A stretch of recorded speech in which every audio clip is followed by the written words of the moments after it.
welcome back to the Middling Along podcast. I'm your host, Emma Thomas, founder of The Triple Shift and Managing the Menopause. My guest today is Jane Moffett. She's the founder and director of Kangaroo Coaching, a company that works with organisations who are committed to creating progressive workplace cultures. She runs coaching programs for new parent employees and their line managers and offers one-to-one and group coaching, and she's a researcher and writer. Her most recent work is with women who are navigating their way out of work and into their next stage of life. She regularly runs her Empowered Women courses aimed at that late career stage, and her book, What Next? The Savvy Woman's Guide to Redefining Retirement, is out on the 9th of September. Welcome to the podcast, Jane. Thank you, Emma, and thank you for that lovely introduction. So people quite often talk about this concept, and I think you talk about it in the book too, of sort of postmenopausal zest, which I think is attributed to Margaret Mead, and a sort of sense postmenopausal of rebirth, that whole sort of second spring that is talked about in Japanese culture. And you talk about this third stage of women's careers as being predominantly about authenticity, about finding out what really lights us up, and sort of that shift in attitudes towards work, going from work they need to do to work they want to do. So I thought it would be really interesting to start off with that, if we may. Of course, that phrase was coined by Margaret Mead in 1959 in Time magazine. So it's quite when no one was talking about menopause apart from her, clearly. Exactly. And really, she's sort of that I love the zest part of it, that postmenopausal zest, and a time when your body has undergone the physiological and psychological changes that go alongside the menopause and has stabilized. So the brain has restabilized, and people often have a much greater sense of clarity, of confidence, and often want to think actually, okay, now's my time. What am I going to do? And when you look at women's career theory, although there are a lot of different theories about women's careers, there's often talk about different stages. And that's the third one of the theorists has labelled it as a time of authenticity, when, like, as you say, people think, what do I want to do? Now, there's something I've always had a thought about, or I've always been passionate Something calling me. Exactly. And I'm going to do that now. And it's great that it can come at that same time as that sort of rebirth, that Chinese traditional medicine often talks about time of rebirth, that that postmenopausal time. And I think it's really important as well. There's a sort of explosion of talking about perimenopause and all of the symptoms and what that means for us. But I think there's so much more to say, isn't there, about the sort of the what next, the bit you've got through. You hopefully you've kind of you've made it through that sort of tricky time. If it is difficult, because obviously it's not for everybody, and you're kind of out the other side. And so yes, I just love there to be many more of these kind of conversations opening up around that sort of next life stage. And we're talking, I think you talk in the book about the sort of the 100-year lives that most of us, touching my dining room table, we'll be living, that sort of third quarter, the sort of whatever it is, sort of roughly 50 to 75, being this kind of really expansive time of possibility. Yeah, and I think it's important that there's increased knowledge about different things that women can experience when they go through the menopause, and it's great that the work you're doing around that sort of disseminating that information and offering that support. And as you say, it's also really important to have the optimistic thing that actually it's not that's it and then it's all doom and gloom. It's actually a really exciting time for so many people. Not all people. Some people, have a lot of caring responsibilities at that time, and things that mean that they can't then move into areas that they'd really like to do. But for a lot of other people, it can be a real time of sort of newness, of creativity, of new hope. Yeah, and there might be a bit of both. There might be the sort of kind of ebb and flow of yeah, it's not necessarily one or the other. It might be a kind of a bit more of a hopefully gentle roller coaster of some of that time will be the kind of the creativity and the growth, and some of it we may have to balance that out with other responsibilities coming in if sort of personal circumstances changing. Yeah, for sure. Yeah. So I think it's really interesting that this, if we're thinking about, one of the, I guess, avenues that people might choose to go down is, starting their own thing. We know that the fastest growing cohort of entrepreneurs is women in their 50s, which I love. What have you noticed about sort of women who do this really well? What can we learn from them if people are kind of have this like an idea bubbling under and wanting to kind of maybe start a business or work for themselves for the first time? Well, the things I've noticed that people are brave. So I would say to people, be brave and go for it if you can. And they've also really focused on their strengths, their skills and their experiences, and draw on them in their new enterprise. So they think, actually, I've got all of this. What is it that I want to do, and how can I harness all that I've learned and all that I know? Then there's also the way that they leverage their network. So who have they kept in contact with all over the years? What about the colleagues that they've recently worked with, or ones in the past, or other people that they've met? And also then increasing that network. So going to things where you're meeting new people. There's nothing like defining what it is that you do than having to talk about it with people that you don't know before, haven't met before.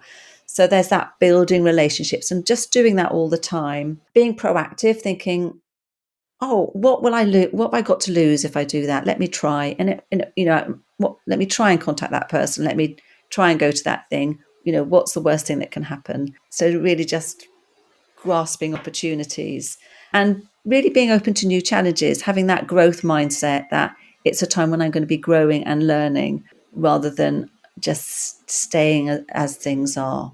Yeah, I've definitely, I mean, apart from teaching myself how to be a podcaster, that was an interesting one.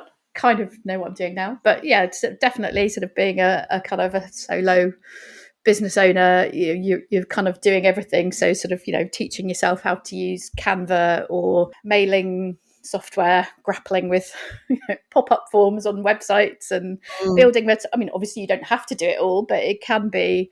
But actually, I'm the kind of person that actually quite enjoys that kind of thing. Not everyone will be. So yes, you might need to outsource some of those things, but giving it a go, right? Yeah, Sometimes exactly. actually it's not as complex as you think it's going to be. So kind of getting stuck in.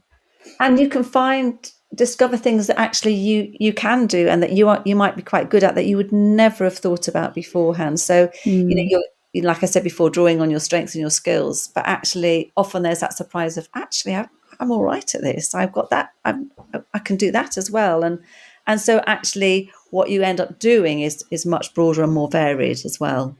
And to come back to your point about sort of leveraging your network and networking, I think a lot of women find that quite difficult initially. I know I'm sure people think I'm very extrovert, but I'm really not. So I think reframing that, some people have a bit of a problem with the networking term or whatever. So it's about kind of basically going out and talking to people, having conversations, being curious, getting to know people. Yeah, if networking all sounds a bit big and scary, then I think just kind of giving it a bit of a reframe is helpful. Yeah, and choosing the things that you go to. So I used to go to sort of networking events and I really hated them.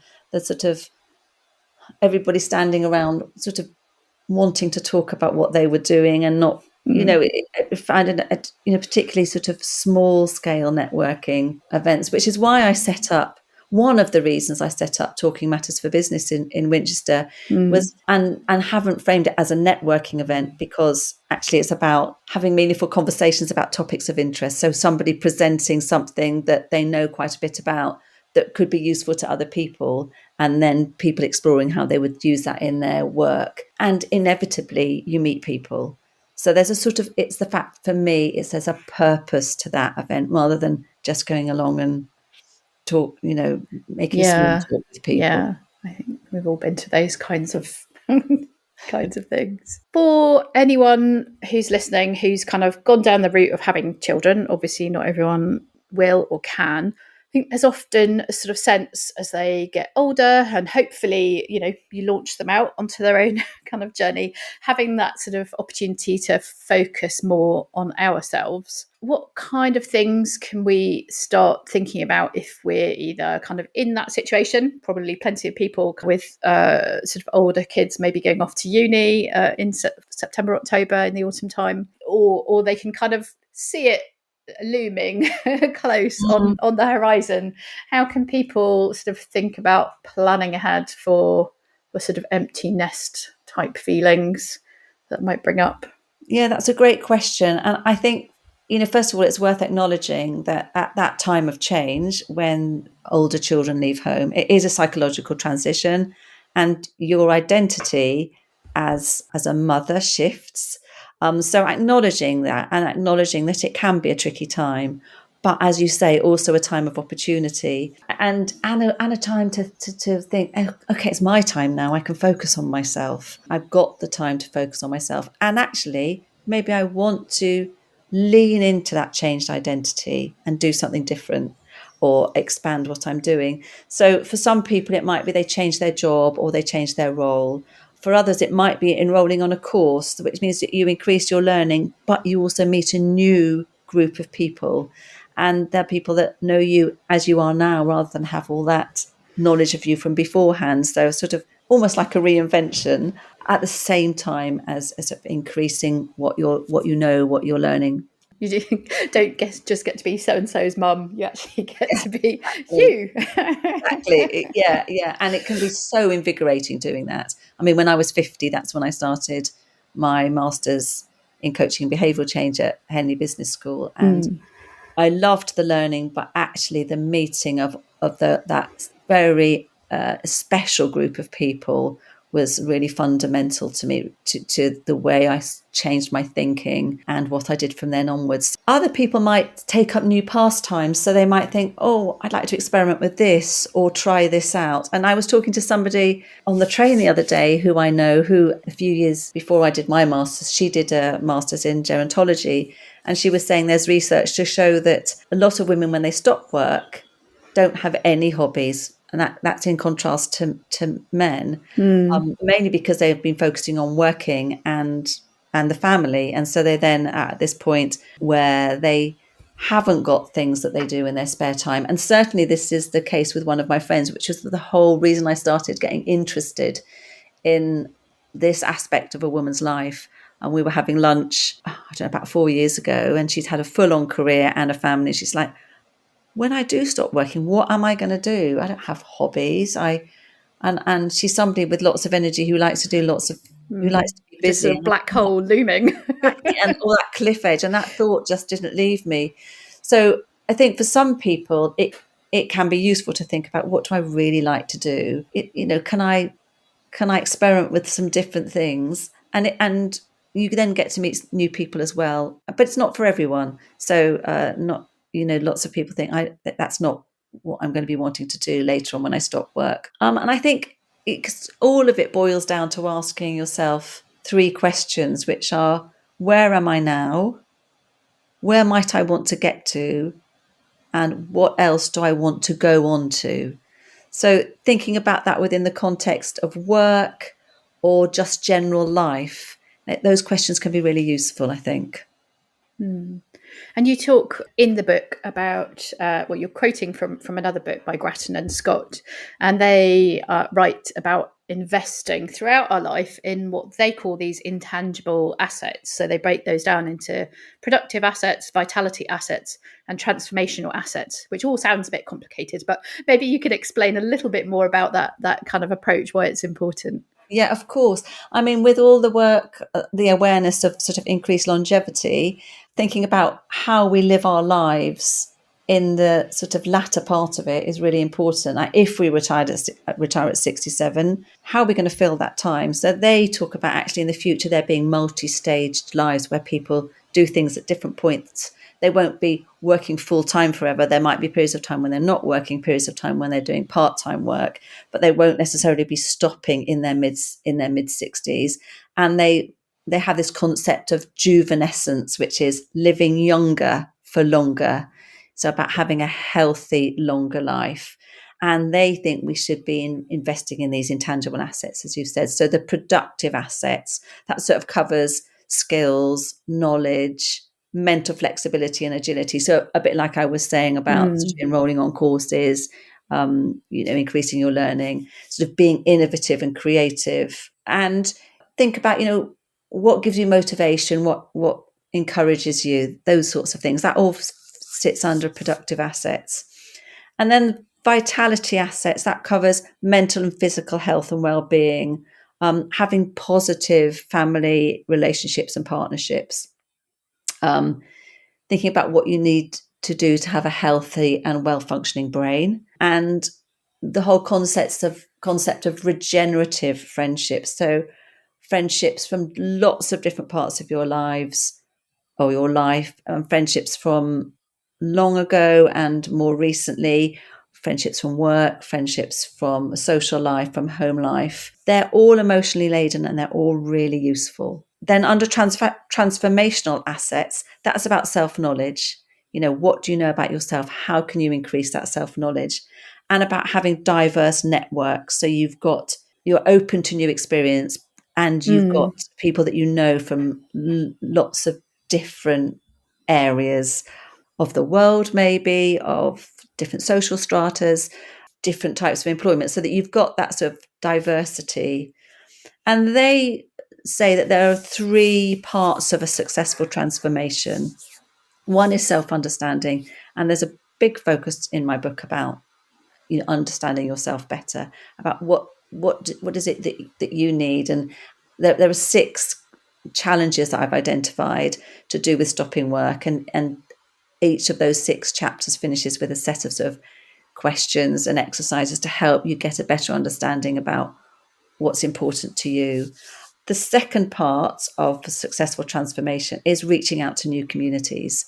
And we've talked about that already, the importance of doing that. And actually there's a great report by Intergenerational England called A Divided Kingdom, which really, one of the things they focus on in that is community, and how important it is to get involved in communities of people of different ages and generations. What you can gain from that and what you can lose by not having that. And then the third part of the successful transformation is openness to change. So you're not having that mindset where you're just thinking, this is who I am, this is what I know, and I'm not going to look outside that, but that kind of looking broader. Yeah. And I love the fact that they reframe recreation time as recreation time. So what do you need to do to recreate yourself in your spare time? Like that. So yeah, we are literally just the world is changing around us so fast, and we kind of, not necessarily to say that we need to keep up, but I think we shouldn't expect ourselves to be sort of fixed in time over a kind of such a long time span, that we can keep reinventing ourselves and changing and sort of being open to where that stuff goes is so important. Yeah, and I've spoken to some amazing women who do different things at different stages in their lives, well into their late 70s or 80s. They're still doing new things or working in some capacity, because for some people they don't want to stop working, and for other people they absolutely do. And that, it's about, if you have the choice, it's about making the decisions that are right for you. And if they're not right for you, doing something different, changing it, rather than thinking, oh, I've tried that and it doesn't work, but I'll have to stick with it. Yeah, and I think that's sort of perhaps up until fairly recently, there's that sort of quite binary, you're working or you're retired kind of thought pattern, I suppose. And now there's a much more varied, as you kind of have already alluded to, sort of paths for people to take, whether that's, sort of starting up their own thing and working on that some of the time, or combining that with a part-time role, or kind of, there's so many more possibilities now, I think, for people to go down. I wanted to talk about purpose. I think there's a great stat that you mentioned, or talking about a particular study. Look, it was carried out by the University of Michigan School of Public Health, and they looked at 7,000 people over the age of 50 and found a really clear link between purpose and longevity, that having purpose was more positively correlated with decreased mortality than gender, race, or education, which I think was quite astonishing for me.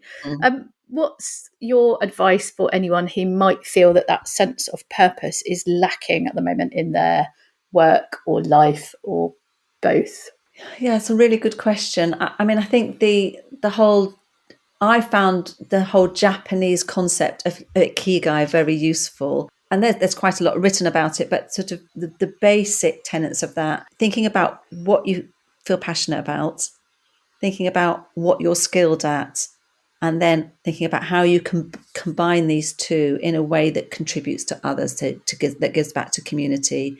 And certainly the program called Blue Zones, different communities across the world were looked at that have very high rate of centenarians, really discovered that actually often the community bit or the purpose bit really helped. And they looked at a community in Japan where people lived for a long time and really talked a lot about the sort of ikigai and that what that meant to people.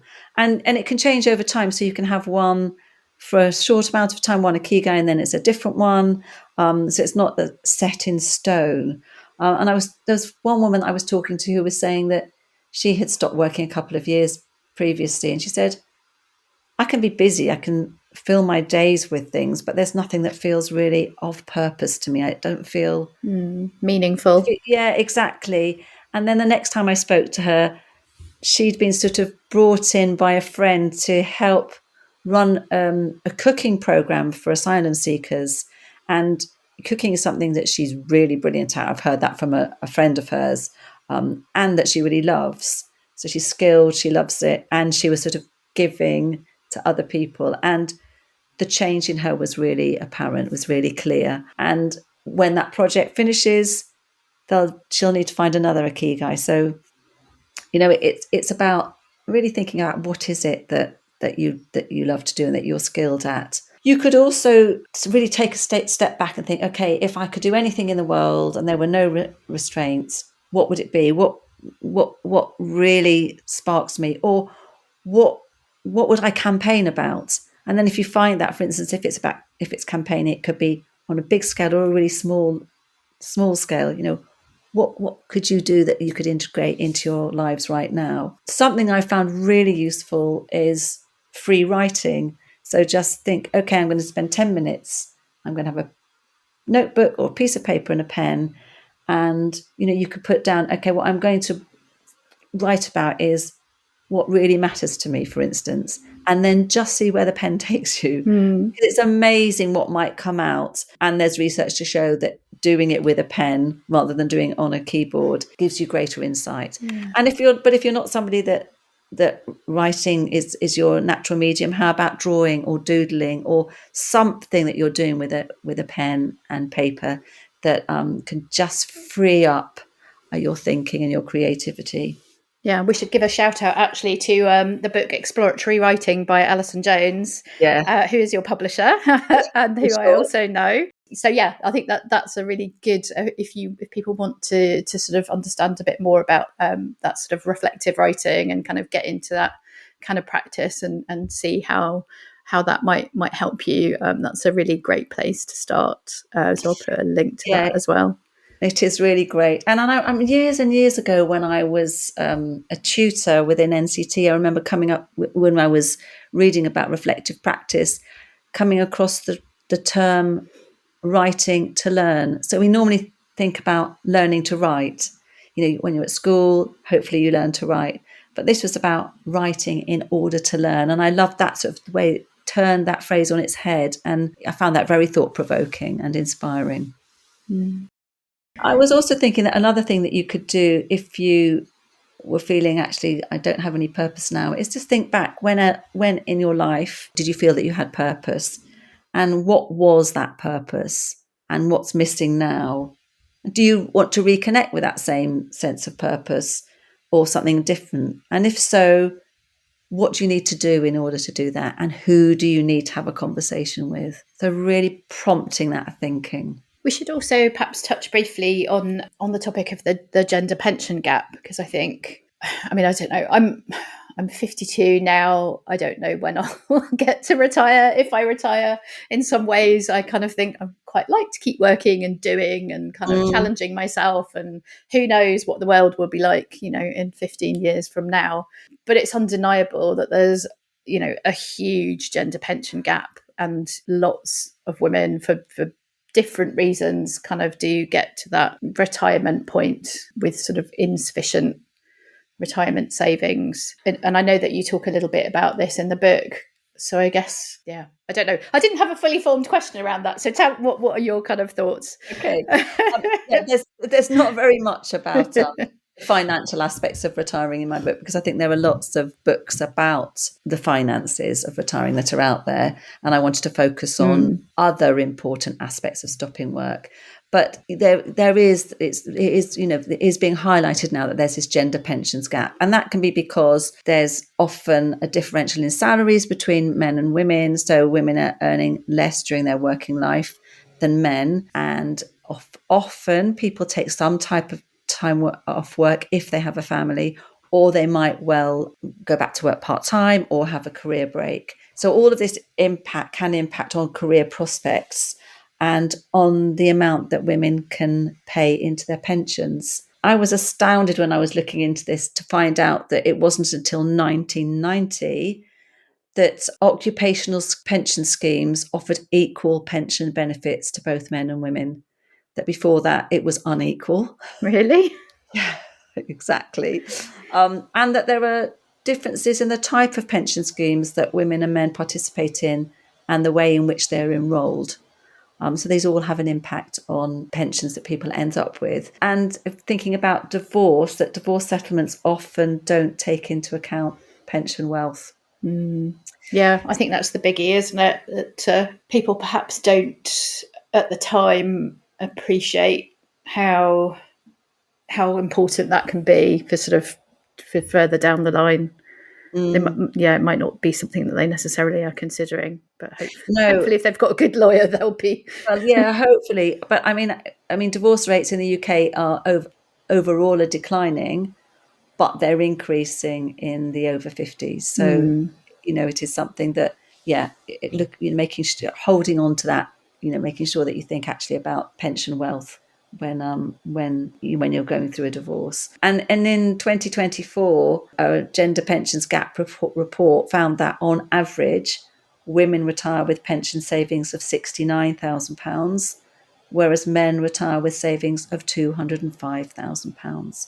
So that's a significant It's staggering, difference. isn't it? Yeah, very sobering note to end on. But I guess it's it's easy to do a bit of that kind of la la la la la, put your fingers in your ears and be like, yeah, I'll worry about that another time. But it's interesting how quickly that sort of that other time creeps up on you. So if, like me, you have on your very long to-do list, sort out your pension. This is your reminder not to leave it for later and going to crack on. Yeah. I mean, and I know that your book, is talking about sort of redefining retirement. And I'm sure a lot of people sort of listening to this thinking, well, that's a long way off for me. But I think that this is one of the interesting things is sort of actually you can start thinking ahead in terms of what do I want that to look like? Because I don't think I want my retirement to look like what my parents' retirement has kind of shaped up to be. And part of that is around health challenges that are kind of obviously out of their control and who knows what. But I think this whole kind of concept of retirement, unretirement, what work looks like for the sort of third quarter of our lives, potentially even beyond, is very much kind of up for discussion at the moment, and things are changing. So I think it's definitely good to spend a bit of time now thinking about what might that look like, what might my kind of pathway towards that kind of future state look like, what can I invest some sort of planning and doing in now that will kind of help me further down the line.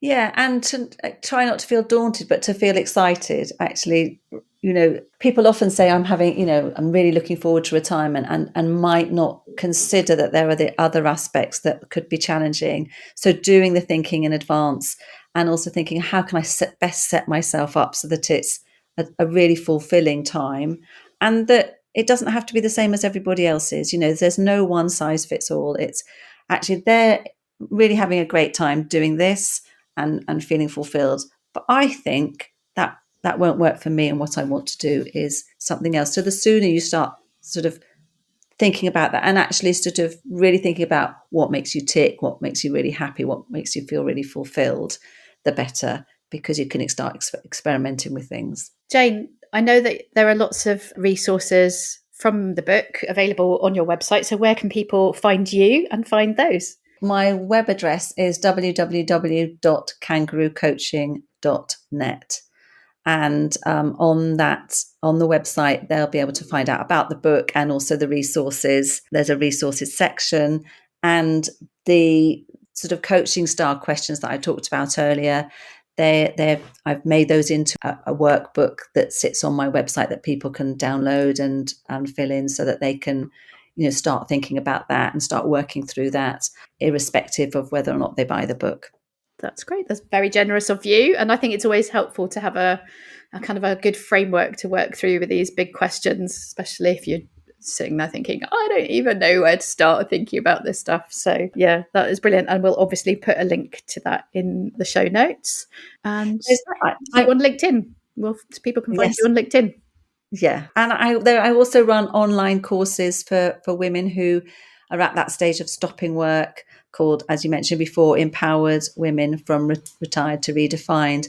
And I take a group coaching approach where people really can focus on themselves and what they need. And the courses that I've already run and really show how people have shifted and grown in confidence and positivity, but also have found a new community, people going through the same thing at the same time. And that's really powerful. Great. Well, we'll make sure that people know where to find that. And, even if you're listening and that's not necessarily you, maybe that's a friend, maybe it's a family member. So yeah, do kind of share that onward with anyone that you think might find it useful. Jane, thank you. It's been lovely catching up with you. It's always a joy. Thank you for your time. And we'll get this. This is going to go out, I think, the week that your book comes out. So I'll say it now, but congratulations on your book. Very exciting. And thank you so much for inviting me to be on your podcast. It's been a pleasure talking with you. Thanks for listening to the Middling Along podcast.